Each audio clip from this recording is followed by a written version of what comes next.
The reason why racial unity is a gospel issue is because of Ephesians 4. Ephesians 4 talks about us maintaining the bond of peace. You don't maintain something that doesn't already exist. Our peace with God and one another already exists. It's just that we have to functionally maintain it through, that's what Ephesians 4 is about, fighting in the church. It's about speaking the truth in love, not grieving the Holy Spirit.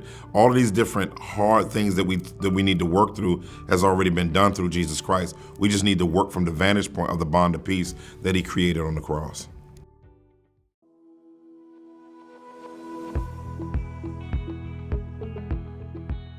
The greatest threats to racial unity is white fragility, and on the other side, black battle fatigue, race battle fatigue on black parts. White fragility tends to not deal with the reality of wanting to hear about race, but blame shifts. But race battle fatigue on black's part is us just getting tired of trying to work through it. And so I think both of those lead to a level of apathy that doesn't lead to unity that God calls us to actually deal with the issues that we have.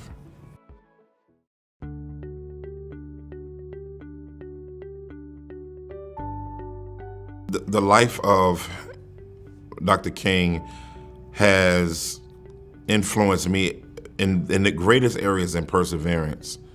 I think that when you think about all that he dealt with, when you think about his last couple of years, people kind of deserting him, when you see what he dealt with in the evangelical world and how he was ostracized, and even by people that were near him, but yet he still moved on. You can die knowing that you did what you were supposed to do, and somehow the seeds of your death will sprinkle and be pollinated and impact generations after you. That right there, to me, is the greatest inspiration of a life like Dr. Martin Luther King.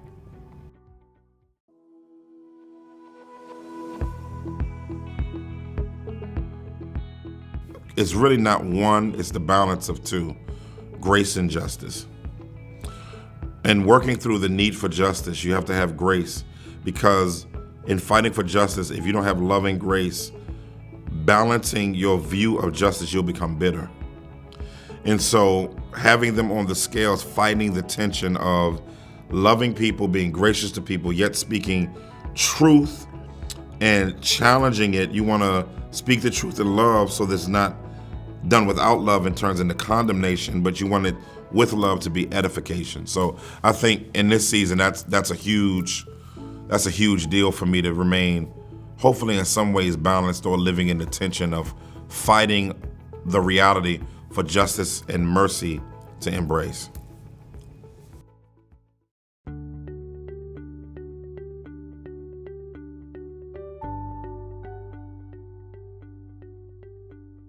I think Dr. Perkins' vision, respectfully, is amazing, and I think we need more and more multi-ethnic churches and churches that are looking to seek that.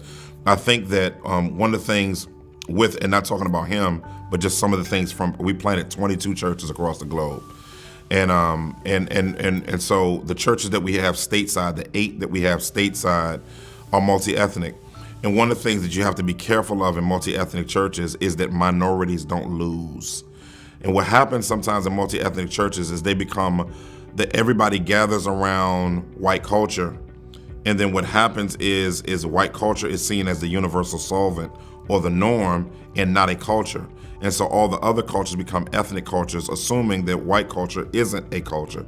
So what happens is when African Americans want people to jump on board with different justice initiatives that deeply impact African Americans, what begins to happen is we have to wait for the white leadership structures within the multi-ethnic church to respond, versus there being a commingling and team leadership model that works together on making sure that the multifaceted needs of the people and cultures in that particular context have their missiological needs met. Because even though you're a multi-ethnic church, doesn't necessarily mean that your community is multi-ethnic.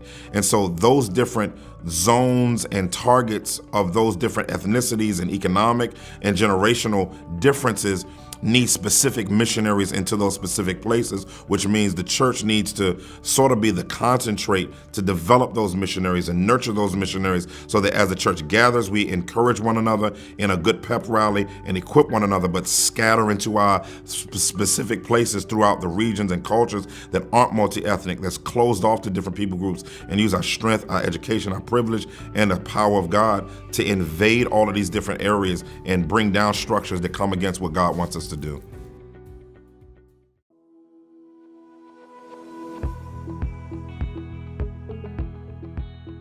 God is going to do and continue to work in the heart of millennials, particularly because they have a huge heart for social justice, social change. They're one of the most highly educated generations cross-ethnically that we have, and particularly because our church is 80% millennials, and so I see it even as a microcosm in our church, and their passion to actually be on mission with something bigger than themselves gives me great hope. And I think that that's what the church needs, a vision that's bigger than us, but a vision that we can be connected to.